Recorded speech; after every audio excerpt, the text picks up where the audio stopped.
Fact 1. Born on November 23, 1945, in Fraserburgh, Scotland, Dennis Nilsson had a somewhat difficult childhood. His parents had a troubled marriage, and he was devastated by his beloved grandfather's death.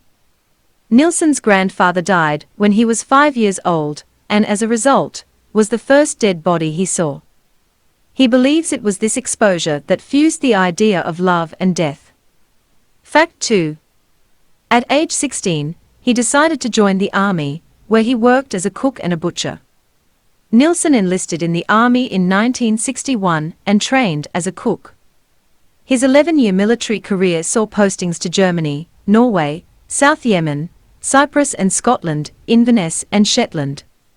Nilsson moved to London and briefly joined the police, before finding work as a security guard and then a civil servant in a job centre. Nilsson then went on to become a recruitment interviewer, and he also moved in with another man, an arrangement that went on for 2 years. While the man later denied that the two shared a sexual relationship, it was clear that his departure in 1977 was devastating to Nilsson. Fact 3. He began to actively seek out sexual encounters, but he felt lonely each time a new partner left. So Nilsson decided that he would force the men to stay by killing them. But despite his murderous urges, he claimed that he felt conflicted about his actions once the deed was actually done. Nilsson said, "The greater the beauty of the man, the greater was the sense of loss and grief. Their dead naked bodies fascinated me, but I would have done anything to have them back alive." Fact 4. Nilsson's first victim was a 14-year-old boy whom he had met at a pub on the day before New Year's Eve of 1978. The boy accompanied Nilsson back to his apartment after he promised to supply him with alcohol for the night. Eventually, the youth fell asleep after drinking with him. Fearing that the young boy would leave him if he awoke, Nilsson strangled him with a necktie and then drowned him in a bucket filled with water. He then washed the boy's body and took it to bed with him, where he attempted a sex act and then simply fell asleep next to the corpse. Eventually, Nilsson hid the boy's body underneath the floorboards of his apartment. He would stay there for several months until Nilsson finally buried him in the backyard. Fact 5. Some of the boys and young men were homeless or sex workers, while others were tourists who were visiting the wrong bar at the wrong time. But no matter who they were, Nilsson wanted to keep them all to himself forever, and blamed this sickening urge on his loneliness. Before moving to 23 Cranley Gardens, Nilsson lived in an apartment building with a garden. Initially, he had been hiding corpses under his floorboards. However, the smell eventually became too much to bear. Fact 6. Believing that it was just the internal organs that were causing the smell, Nilsson took the bodies out of their hiding places, dissected them on the floor, and often saved their skin and bones for later use. Not only did he keep many of the corpses, but he often dressed them up, took them to bed, watched TV with them, and performed depraved sex acts with them. To dispose of the body parts that he didn't want to keep, Nilsson would routinely have small bonfires in his backyard, secretly adding human organs and innards to the flames along with tire parts to hide the inevitable smell. Fact 7. In 1981, his landlord decided to renovate his apartment, and he had to move to a new location. Assuming that the flesh would either deteriorate or sink far enough into the sewers that it wouldn't be found, Nilsson began flushing human remains down his toilet. But the building's plumbing was old and it became so backed up that the other residents noticed it as well and called in the plumber. Upon a thorough investigation of the apartment building's pipes, the human remains were easily traced back to Nilsson's apartment. Upon setting foot in the room, the police immediately noted the aroma of rotting flesh and decay. When they asked him where the rest of the body was, Nilsson calmly showed them to the garbage bag of body parts he kept in his wardrobe. Fact 8. Upon his arrest, he immediately provided exhaustive details about his killing spree, admitting to killing 15 young men, despite receiving a legal caution. He also admitted to the attempted murder of 7 others, although he could name only 4 of them. At no point did he show any remorse, and appeared eager to assist the police with amassing evidence against him, even taking them to his old address to point out specific disposal details. After the confession, Nilsson was held at Brixton Prison pending trial.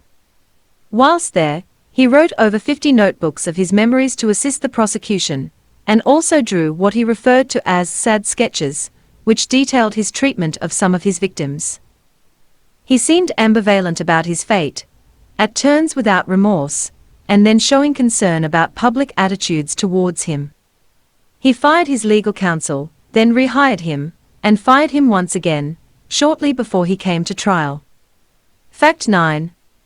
He was found guilty on all counts in 1983 and sentenced to life in prison, where he spent much of his time translating books into Braille. Nilsson expressed no remorse for his crimes and no desire to be free.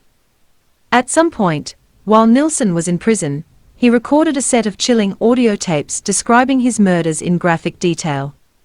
Fact 10. Nilsson had been serving his life sentence at Her Majesty's Prison Full Sutton, when he was taken to hospital on May 10, 2018 complaining of severe stomach pains. He was found to have a ruptured abdominal aortic aneurysm, which was repaired, but he later suffered a blood clot, as a complication of the stomach surgery. Nilsson died 2 days later on May 12, 2018, having served 34 years of his full life sentence. The post-mortem report detailed Nilsson's cause of death as a pulmonary embolism and retroperitoneal hemorrhage. I can't understand you. I ask you to start filming from the feet slowly up to the head.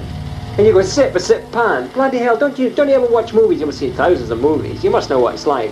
They're training chimpanzees at Cape Canaveral to operate a camera. Anybody can do it. Batteries had run out. That's why the camera went up the creek. Okay, fair enough. If you think you know how to use it, all you do is point it down and press a button. What are you doing switching the bloody thing on and off for? You'd never make a cameraman, you know. No. I'm not going to do anything pornographic. Harassed commuter. Harassed London tenant being screwed by the Department of Employment. London Transport. Big chain stores, supermarkets.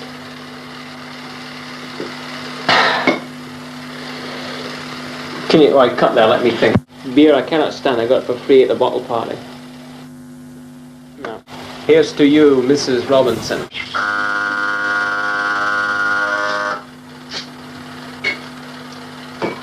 He's ready, Des. Yeah, okay, come in a minute. I got to sign on. Oh yeah, I'm going to sign on today. I'll sign on again. Where's that bloody dog? It's been chewing my slippers again. Here it is. Chewing your slippers, I give it. I'll wring its bloody neck if I catch it again.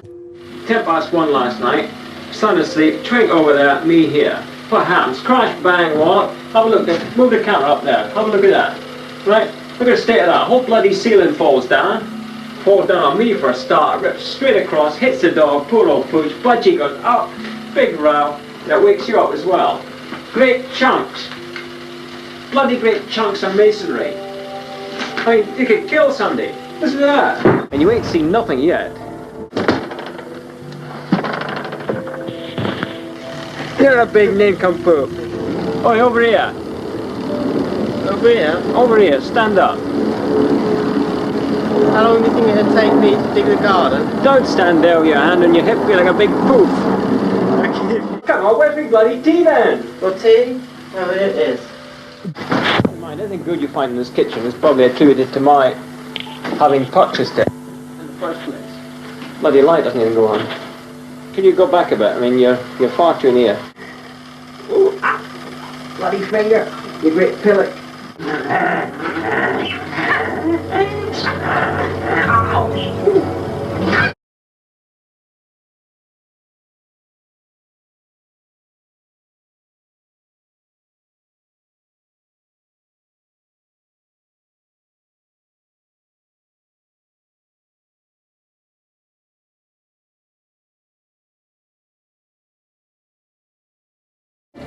Cut. Well, there were 12. There wasn't 15 or 16. When I was at the back of the police car heading to the police station at the moment of my arrest, they asked me how many there were, and I didn't really know. I just gave them a figure. And because I was cooperating with the police, I decided I'll stick with it. There were three of those victims were invented just to complement the continuity of evidence to the police, because then to keep them happy. The dismembered remains of only half a dozen men were found. Nilsson had kept the bodies in cupboards or beneath floorboards before disposing of them. In the end, it was when I was, say, 2 or 3 bodies under the floorboards began to accumulate that come the summer, it got hot, and I knew it would be a smell problem. Yes. But I thought, well, I'm going to have to deal with the smell problem. And I thought, what would cause the smell more than anything else? And I came to the conclusion it was the innards, the soft parts of the body, the organs and stuff like that. So on a weekend, I would sort of pull out the floorboards, and I found it totally unpleasant, and I'd get blinding drunk, so I could face it, and start the dissection on the kitchen floor. And I'd go out and be sick outside in the gardens. What sort of preparation would you have to make for that? You mean preparation? Well, I mean, if you were simply to bring these young men's bodies into your kitchen and start to dismember them, that's going to leave an awful mess. It doesn't leave a mess. Why should it leave a mess? Well, it could, couldn't it? No, it doesn't. No. It doesn't leave a mess. You see, when people, in death situations where a knife is involved, there's a lot of blood flying around. I'd love to stab you right now, you have to stab me. The heart is pumping away there, there'll be blood splashing all over the place. Yes. Funny enough, in a dead body, there's no blood spurts or anything like that. It congeals inside and forms part of the flesh in there, and it becomes like anything in a butcher's shop. There's little or no blood. So there's no problem with... If you get a plastic, you know these plastic bags that you have, dustbin liners, you slit one of those so it forms kind of a sheet. You haul the body out onto the floorboards, put it on the sheet, and then cut it out. The making myself look dead was nothing to do with death itself. It was making myself look as different from me as it was possible to imagine, so that I could really be convincing as being somebody else. So if you take me now then to this first occasion when you have this young man, he's dead, you have bathed him. Yeah. But he's now me. He's now my body in the fantasies. Yes. And so what do you do with him? Carry him in, make him appear even better. I had some sort of wire fronts in cellophane in a vest. I would put that on him because it enhanced his appearance in some way. And then what? Well, I would undress him, and so he would be there. I was, What would you do with the body? Would you leave it on the floor, wrapped up, or would you do other things with it? The most exciting part of the little conundrum was when I lifted the body, carried it. It was an expression of my power to lift and carry and have control. And the dangling element of limbs was an expression of his passivity. Yes. So his these passivity... two opposite things. I mean, it was my power and his passivity. The more passive he could be, the more powerful I was.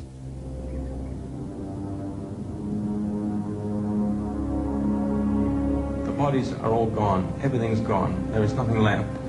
But I still feel in a spiritual communion with these people.